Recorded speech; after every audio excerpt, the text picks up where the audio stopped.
Pertunjukan atraksi barongsai yang dilakukan oleh Barongsai HBT ini salah satu kebanggaan warga Tionghoa yang ada di Kota Padang, namun juga warga yang datang dari berbagai daerah yang ada di Sumatera Barat.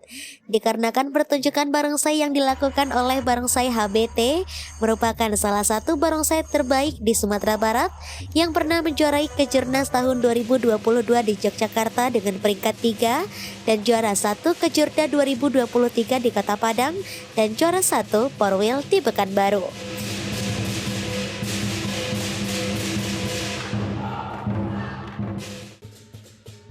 Penampilan barongsai yang diundang dalam memeriahkan penyambutan Tahun Baru Imlek yang digelar di Chipwater Park merupakan suatu kehormatan bagi warga Tionghoa, tentunya juga warga Kota Padang yang melihat atraksi yang memukau oleh barongsai HBT tersebut.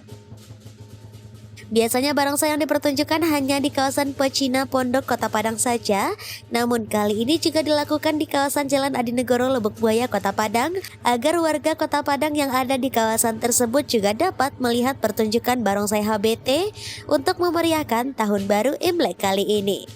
Dengan diadakan pertunjukan atraksi barongsai ini membuat ratusan pengunjung baik dari Kota Padang maupun luar Kota Padang merasa terhibur saat melihat pertunjukan yang dimainkan oleh barongsai HBT tersebut. Barongsai adalah tarian tradisional Tiongkok dengan menggunakan kostum singa yang menari dan gerakan yang diiringi musik tradisional khas dari Tionghoa dan juga dengan menggunakan tiang-tiang besi sebagai alat pertunjukan barongsai, sehingga membuat warga yang melihat sangat terpukau dengan atraksi barongsai HBT tersebut. Berdasarkan kepercayaan masyarakat Tionghoa, singa dianggap sebagai simbol keberanian, kekuatan, kebijakan, dan keunggulan.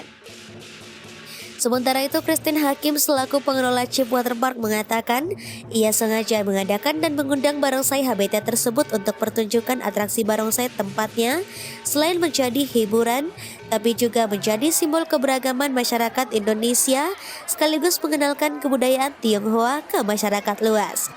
Ini kan Imlek ya, kalau Imlek biasanya mainnya kan di pondok, di kampung Cina itu sudah biasa. Jadi saya mau menghibur nih di pinggiran untuk warga Sumatera Barat supaya kita main sini banyak di daerah ya, kaya dari pesisir dari mana. Jadi saya mau menghibur ya, kita seperti apa Imlek ini, ya melestarikan ya, membudayakan, melestarikan mainan barongsai. Ini suatu olahraga ya, barongsai ini untuk olahraga anak muda. Dari Padang, Sumatera Barat, Tim Liputan iNews melaporkan.